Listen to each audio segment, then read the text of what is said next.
14ই ফেব্রুয়ারি Valentine's day, আর এই দিনটাকে সারা বিশ্বের মানুষ ভালোবাসার দিন রূপে উদযাপন করে থাকে, ভালোবাসার মানুষকে নানা ধরনের উপহার দিয়ে থাকে। আর এই দিনেই অন্যতম সেরা উপহার দিলেন সংযুক্ত আরব আমিরাত।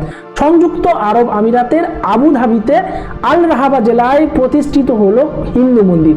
বিশ্বে এই ঘটনা সত্যি বিরল। বিশ্বের কোনো মুসলিম দেশে এই প্রথম প্রতিষ্ঠিত হলো হিন্দু মন্দির, যেটাতে এই দেশের সরকার সম্পূর্ণরূপে সমর্থন করেছেন, তারা জমি দান করেছেন। এই মন্দির স্থাপনের ফলে ভালোবাসার এক মেলবন্ধন তৈরি হলো হিন্দু ও মুসলিম সম্প্রদায়ের মানুষের মধ্যে। বিশেষ করে ভারত এবং সংযুক্ত আরব আমিরাতের মধ্যে ভারতবর্ষে রাম মন্দির নির্মাণের পরে যে সমস্ত কট্টরপন্থী মুসলিমরা তার বিরোধিতা করেছিলেন, তারা প্রশ্ন করেছিলেন কেন বাবরি মসজিদ ভেঙে তারা হিন্দু মন্দির রাম মন্দির তৈরি করলো। তো এখানেও কিন্তু অনেক মুসলিম সম্প্রদায়ের মানুষ আমন্ত্রিত ছিলেন, যারা গেছিলেন তাদেরকে ওই সমস্ত কট্টরপন্থী মানুষেরা সমালোচনা করেছিলেন এবং তাদেরকে বিভিন্ন ফতোয়া জারি করেছিলেন। তো এই সমস্ত মানুষকে কিন্তু চোখে আঙুল দিয়ে দেখিয়ে দিল সংযুক্ত আরব আমিরাত। মুসলিম প্রধান দেশ হয়েও তারা হাত বাড়িয়ে দিয়েছে হিন্দু মন্দির স্থাপনের ক্ষেত্রে। তারা জমি দান করেছেন, তারা বিভিন্ন রকম সহযোগিতা করেছেন। অ্যাকচুয়ালি তারাই হচ্ছে প্রকৃত শিক্ষিত, প্রকৃত শিক্ষায় শিক্ষিত বলেই তারা কিন্তু এই জিনিসটা অনুধাবন করেছিলেন যে বাবরি মসজিদটা কিন্তু তৈরি হয়েছিল কোনো হিন্দু ধর্মীয় প্রতিষ্ঠানকে অবলুপ্তি ঘটিয়েই। বাবর এখানে অন্যায় করেছিলেন, তো সেই অন্যায়কে কিন্তু সমর্থন করেননি এরা। তারা ভালো করেই জানেন যে সুপ্রিম কোর্টের রায়ে মুসলিম সম্প্রদায় যে জমিটা পেয়েছে সেখানে কোনো বড় একটা মসজিদ হবে, সেখানে তো কোনো বিরোধিতার জায়গা নেই। তো অ্যাকচুয়ালি প্রকৃত শিক্ষিত হলে এই সমস্ত জিনিসগুলোকে অ্যাকসেপ্ট করা যায়।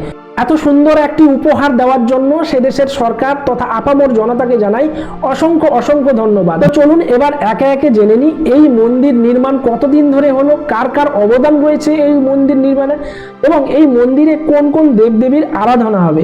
তো একে একে সবটাই আপনাদের বলবো, তাই ভিডিওটিকে না টেনে শেষ পর্যন্ত দেখতে হবে।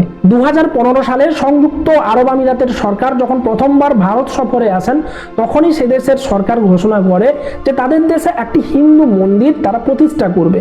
তো এরপর 2018 সালের 10ই ফেব্রুয়ারি বিএপিএস প্রতিনিধিরা রাষ্ট্রপতি প্রাসাদের শেখ মোহাম্মদ এবং ভারতীয় প্রধানমন্ত্রীর সাথে দেখা করেন।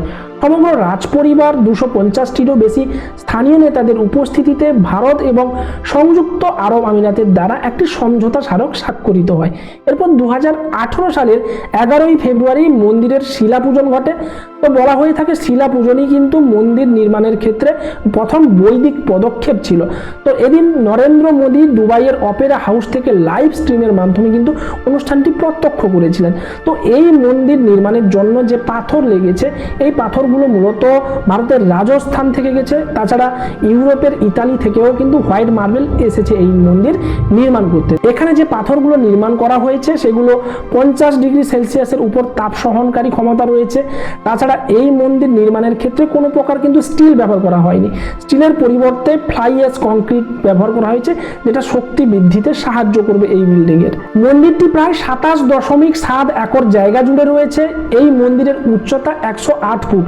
আর এই মন্দিরে যে সমস্ত দেবতার আরাধনা হবে তারা হলেন স্বামী শ্রী নারায়ণ, রাধা কৃষ্ণ, রাম সীতা, লক্ষ্মণ, হনুমান, শিব পার্বতী, গণেশ, কার্তিক, পদ্মাবতী, ভেঙ্কটেশ, জগন্নাথ দেব প্রভৃতি। মন্দিরে মোট 7টা স্মৃতিস্তম্ভও রয়েছে। তো বন্ধুরা, ভিডিও যদি ভালো লাগে তাহলে অবশ্যই লাইক শেয়ার করুন,